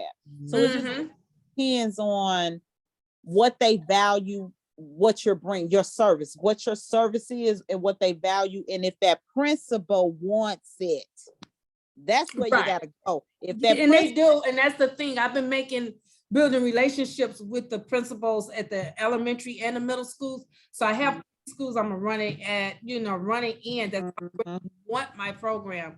So I just, when I talk to them, I'm going to really go over detail about what I can to the table. Like you said, I'm different. So you can't compare my program, because I go all out. I go over beyond, because it's a very robust program, and I want it to be very impactful and very hands-on. So the kids going to want to be and come to my program, because I'm offering a lot, but I have objectives tied to everything that we do. But I still, at the end of the day, I still need to be able to survive off of it. And I told them, I said, I work from my heart, not from my pocket, but I do need to eat in order to have the energy to work with these kids, because they are handful. I work from my pocket, and then I work from my heart. Honey, I'm going I work from if I could do this for free, I would. That's just who I am. So, but I'm trying to get better at that though, Michelle, and work more from my pocket, because I'm at a certain age, I'm getting older, and it's like, okay, wait a minute now. I done put out a lot in these communities and work with a lot of kids. And it's time for me to I need a little bit more coins, because after a while, I'm gonna look around, it's gonna be retirement, and I ain't got nothing to put away. Like, who does? If you're doing an RFP, you can submit for the 21st century your damn self. You ain't gotta go. That's what I was thinking. You can do it yourself. I thought of that too. It's been so long. I used to have RFPs on hand, budgets on hand, but it's been years since I ran that program, and I finally have purged, so I don't have none of that stuff. But I used to have all that stuff where I used to help with us trying to get the grants and stuff like that. But that's so many years. But if you need anything, just reach me offline. Yeah, I was gonna say we don't want to hijack this conversation because this can go on and on. So Michelle, I'll talk to you. Look, as they say, off to the side, and what come up with, because I was just saying I really need to connect with somebody that know more about this program because they not. That's what the universe is for. You put it out there, it's gonna come back to you. That's what I believe. Absolutely. You sure right about that? Yeah. You but think we done discussed everything, and y'all two can give me y'all number and what book y'all want to read. It's gonna be between you two because Lysandra won. She was the one that picked Hood Feminism. Good job, Lysandra. Lysandra picked Hood Feminism. When I saw the title, I said, I already know whose book this is. Yeah. I did. I said, ooh, I'm gonna make sure I make time to read this one. Yeah, I'm gonna finish reading it. This December just came and it blinked and it's gone. Like this is so y'all just download the Audible, read that shit today. I'm about to go on YouTube and look at couple of her little segments and stuff. Yeah. Okay. And I want to start talking about it because it's so good. Like it was good and very informative. And I like and I like the fact that this group is pretty diverse, because I know one of my friends was like, I'm looking for a good book club. I was thinking I'll see if I let her join in, because I don't want look, I like my book club, and sometimes you just want to be able to connect with people. It's not outside of your people. Yeah, and I'm not trying to be selfish or anything, but sometimes when you be bringing certain people in, they can destroy stuff, or it just go left sometimes. Sometimes you gotta, and unfortunately, sometimes you do have to keep certain things to yourself. That's Pray about it, Diane. Right. No, I pray about it. I mean, just so far, and I say it all the time, like I really enjoy it because it keeps me on my toes, and I want to get back into reading because I had got away from it, and even if it's just 4 of us, but look how deep the conversation was. I know. To contribute to the topic, Mm-hmm. And Lysandra, she didn't even read it, but she was able to still give her opinion about things and still catch on. You know what I'm saying? Yeah. So, wait a minute, Lysandra, you didn't read the book? Wait, hold on. Eric, back up. Well, I actually just got the book this morning and downloaded it. So, but I know you're gonna finish it though. I know. Oh yeah, most definitely. I told Tanisha, I was like, I'm not even gonna log on. I couldn't get the book, I couldn't find it, blah blah blah. And then I checked this morning and I had it ready. But I'm like, I just got in from Vegas, so I know I wasn't about to try to read. All I saw was my bed. But I will tell you, it's not an easy read, so it's gonna take a while to read it. That's why I'm suggesting do what Diane did, listen to the Audible. Definitely, because I love Audible. I love Audible. Yeah, I love the Audible. It's not easy, but listening to it probably is be better and quicker.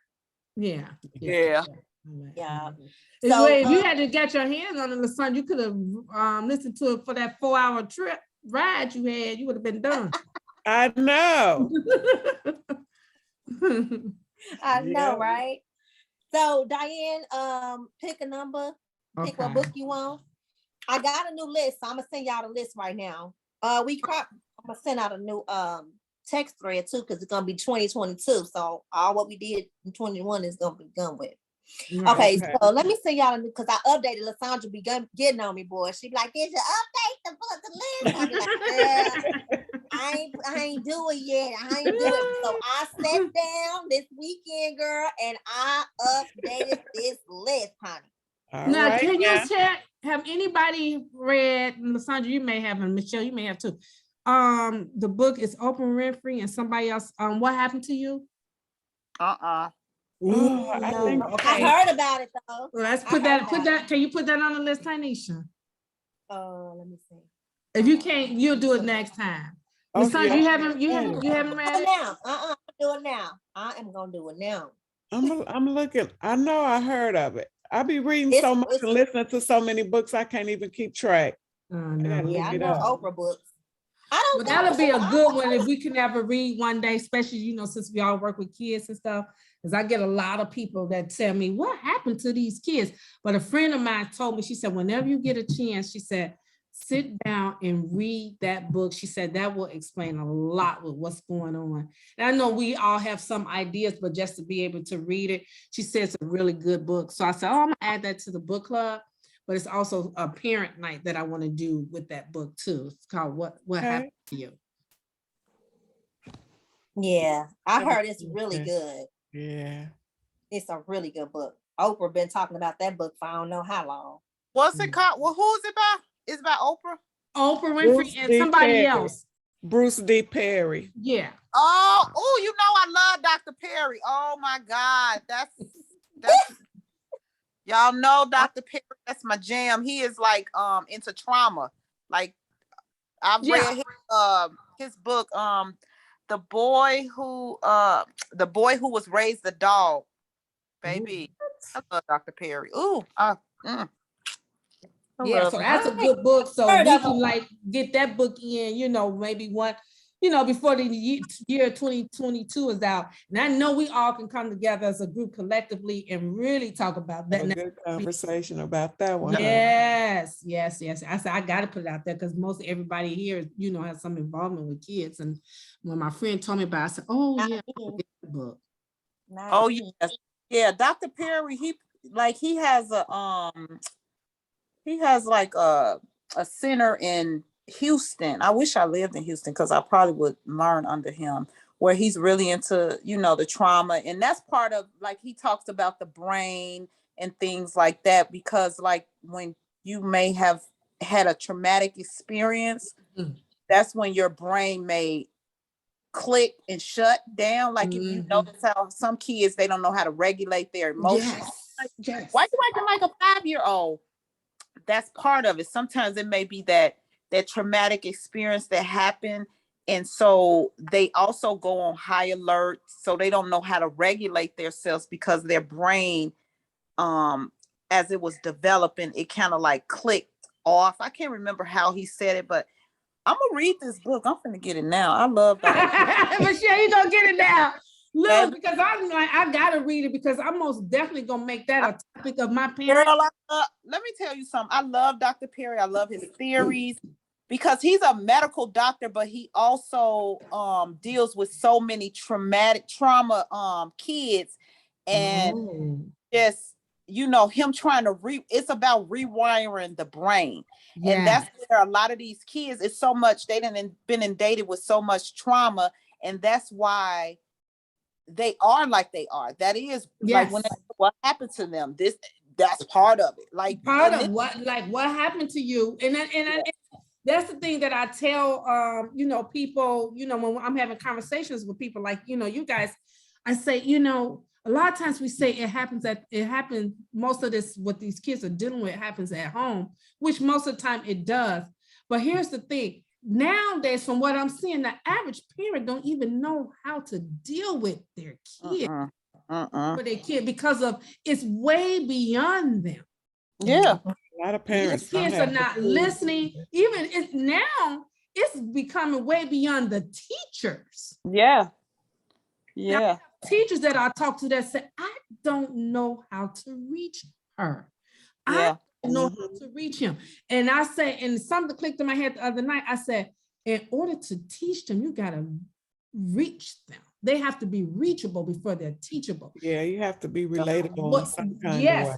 What is going on with them?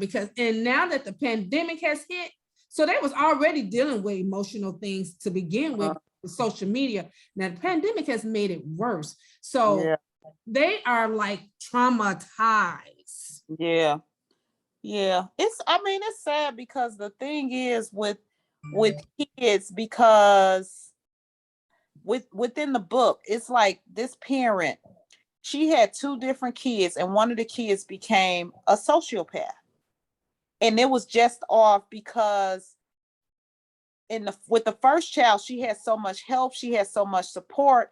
Then they moved away, and she didn't realize that a baby needed to be nurtured, that you can't leave a baby in the crib for hours in the dark. Give them love, connection, and nurturing and so he ended up raping and killing these 2 girls. And that's part of one of the things that's in Dr. Perry's book.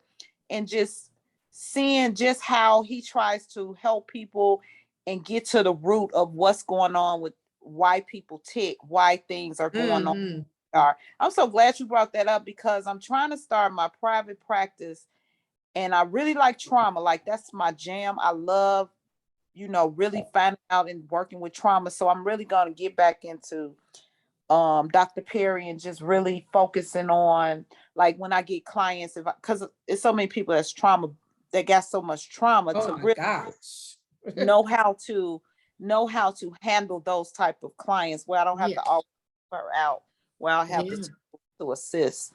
But no, that's good. But that book, read it, and maybe I can have Tanisha set up a little something different outside that for the the educators and stuff, because I know I get it a lot, and people and even parents say, I don't know what happened to him, I don't know what happened to her, what happened, what should I do, how do I and so, like I said, I was some friends, and most of my friends are educators, and she said, Diane, because you're going into mentoring and you're working with these youth, I recommend that you read this book, because it will break down some stuff.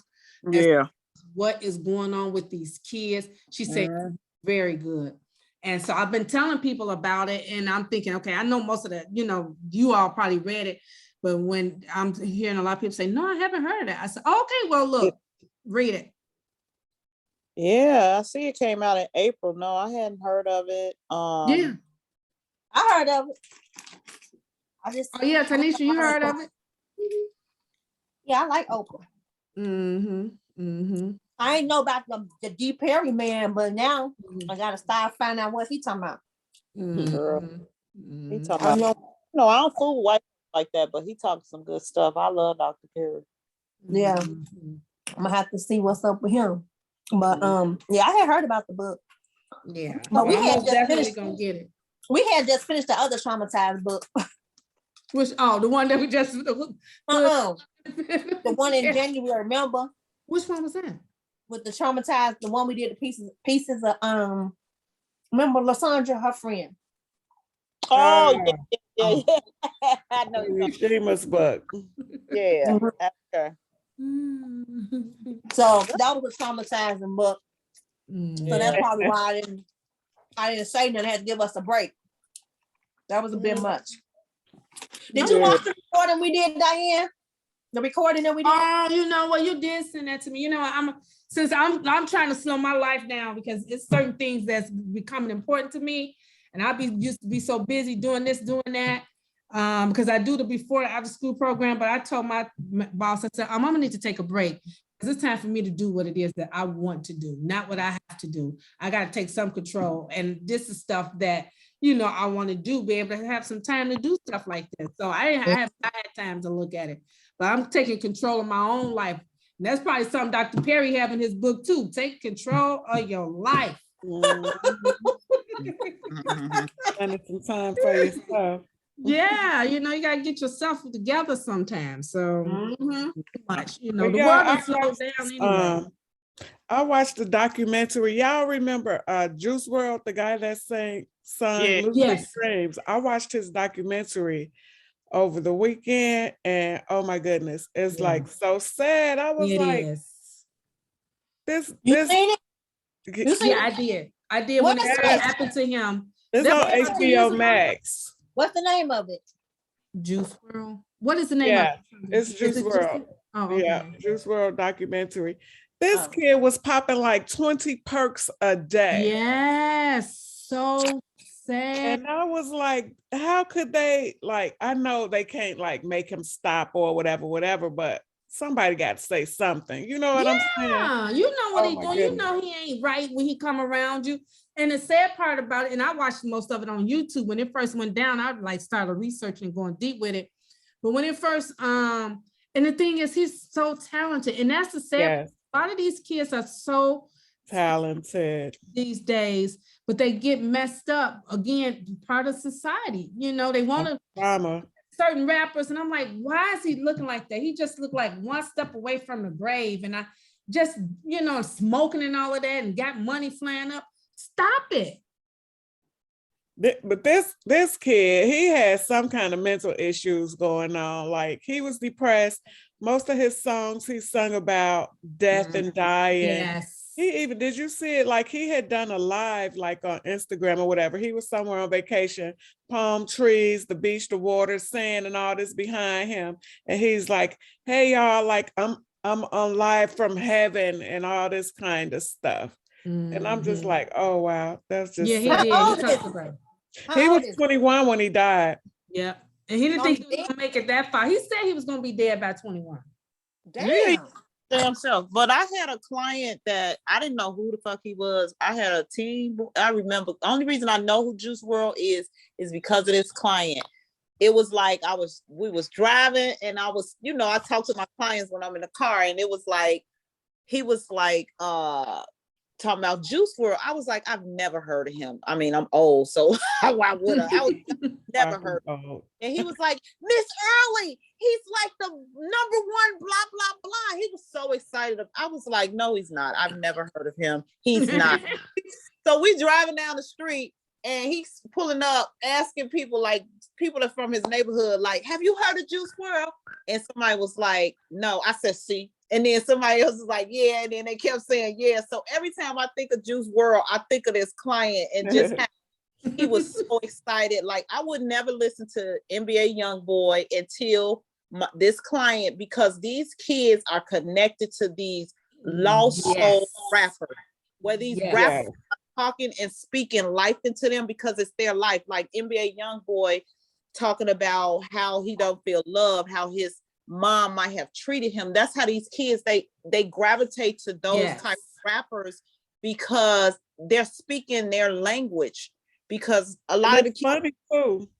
I'm sorry. It's funny too how they, like Juice WRLD, he didn't understand the depth or how he touched people's lives or saved people's lives through his songs. Even though his song, he couldn't save his own life, but he saved a lot of lives from young people who listened to his music and loved him and understood him. It's crazy. Yeah, every time somebody mentioned Juice WRLD, I always think of that kid. I swear, I'll be like, and he looked up to him, you know. He looked. That's what I'm saying. They look up to these rappers, right? And then Juice WRLD died. I was just like, oh my God, I wasn't in contact with him anymore, and I was just like, I wonder, like, it just every time Juice WRLD, he's the affiliate to Juice WRLD. That little boy probably was devastated. Yes.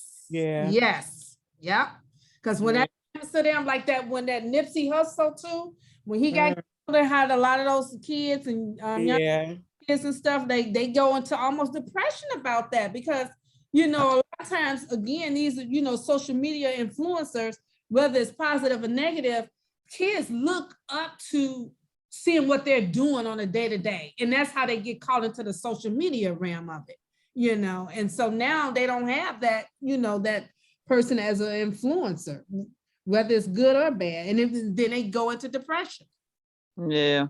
It ain't just the kids. I know adults that's like adults too. Oh, for sure. Oh yeah. That's a whole nother. She is grown and she loved Prince, but she used to go to his house and all that. Like, you know, she was one of them Prince people. I don't know what they call, but they like Prince fans. I love me some Prince, girl. When she used to go to his house over there in where you live at? Iowa? What is that? Minnesota. Yeah. She go there and she would get invited to his concerts. He would have concerts at his house. She would get invited and stuff. And when he died, she was depressed. I mean, she shut down. And to this day, she wear purple, everything. She got tattoos of Prince, everything. Wow. Yeah, I wasn't doing all that now. She loved I'm a Prince fan. I love me some Prince. I still got his pictures on the wall. But if y'all have, if you get a chance to watch that Juice WRLD documentary, it's on HBO Max, or if you got a Jailbroken Fire Stick. Oh, it's actually on YouTube too. It's on YouTube, yeah. That's why I saw it. I saw it on YouTube. I didn't watch it again, but yeah, it was very, very interesting. I wrote it down Watch it. I wrote it down. Diane, I know you're not on Facebook, so I sent them a thing on Facebook that said watch Women's on the Movement. It's about the story of Emmett Till and his mama. I think you sent that. I think you put that in a group chat, didn't you? I don't remember. I don't think so. Oh, but maybe I did. Mentioned it. Okay. But it comes on January the 6th. Wait. Oh, where? What channel? What state? What movies? Girl, I don't know. Let me get to it.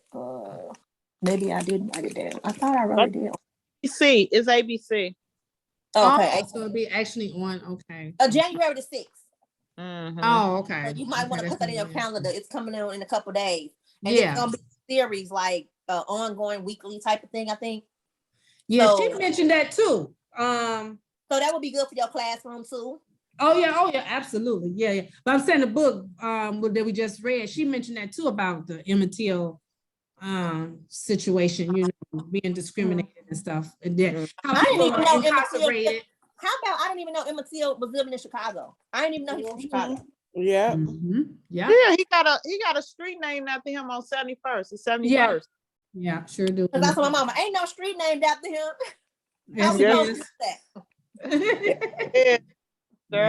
Yes, it is. I told my mama, you went to the funeral, Mom?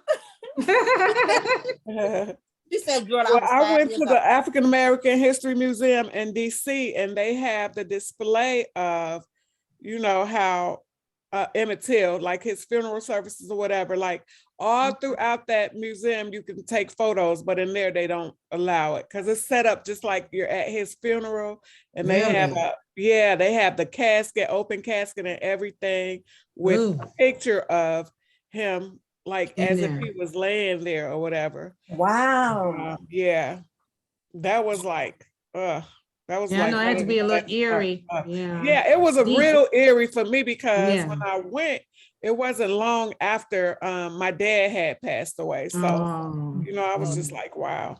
But it's I want to get to that museum. Yeah. Yeah, I want to get back there. I want to go again because I'm sure they changed different stuff out from time. I want to go.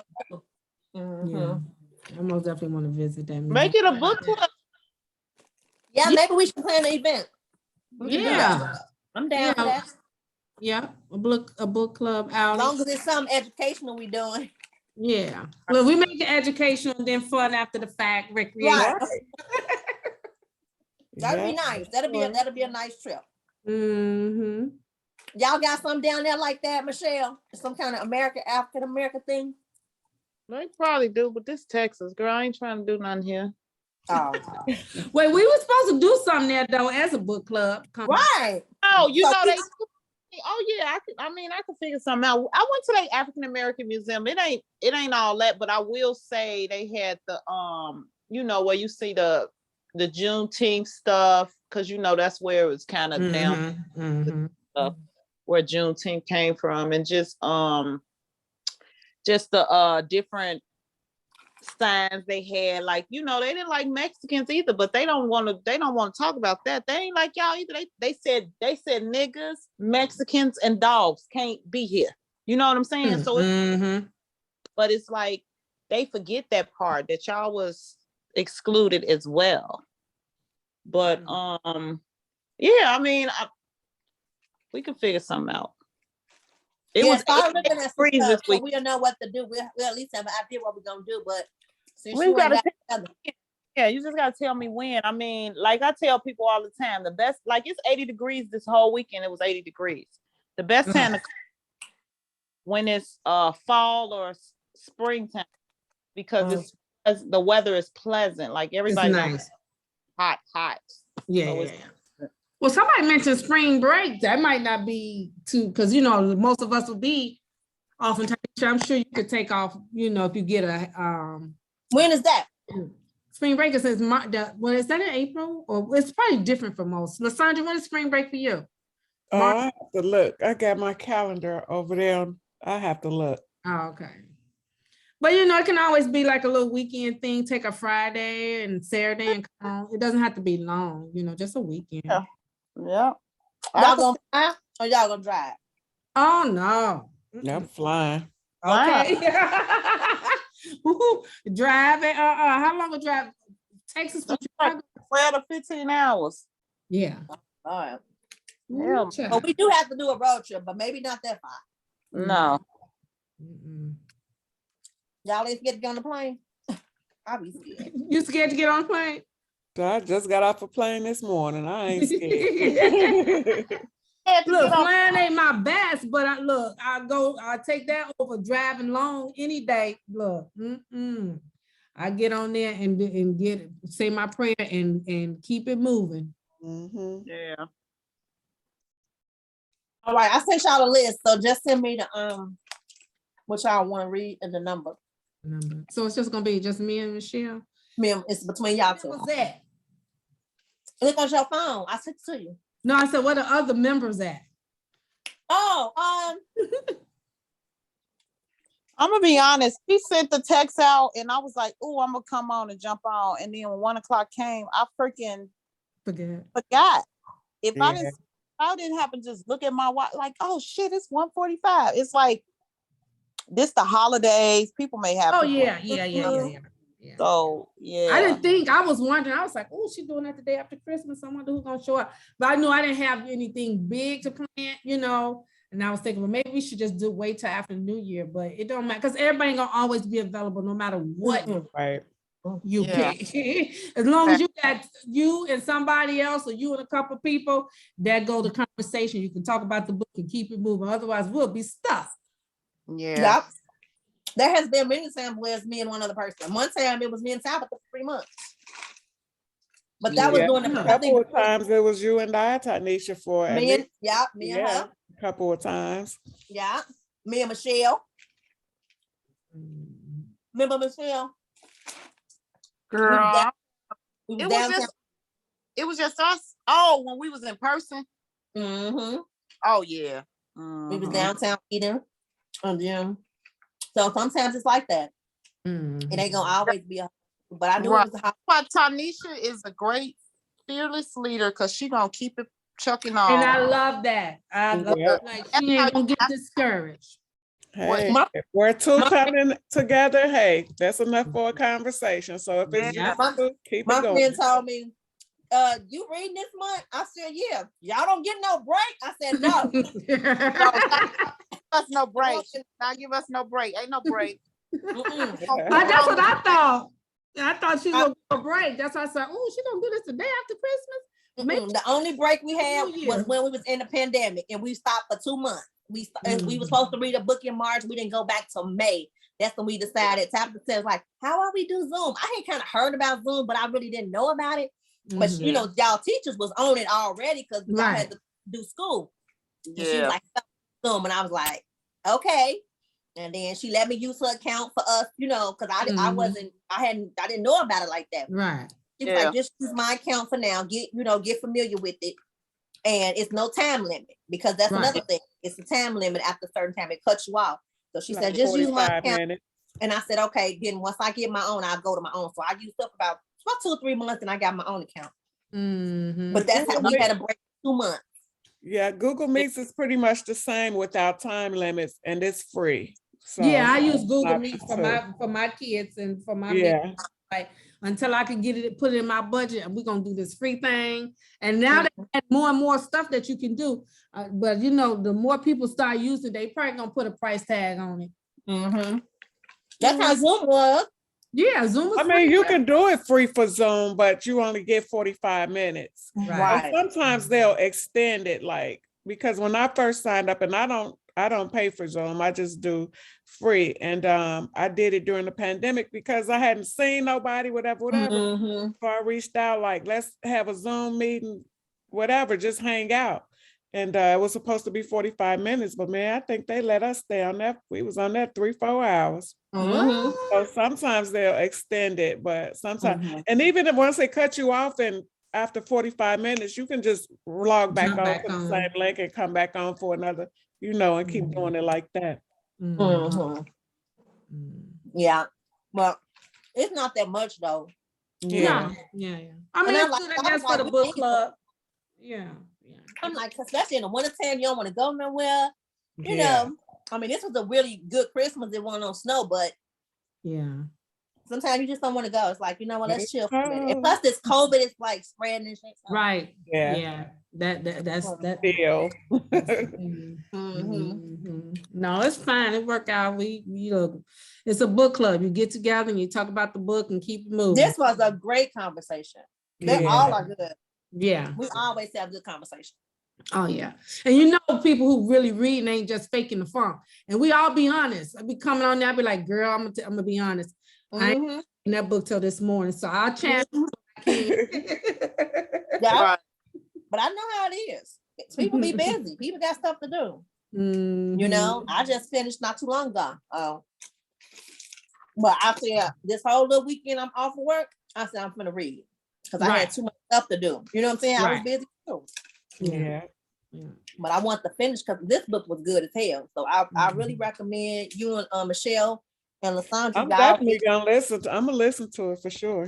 Yeah.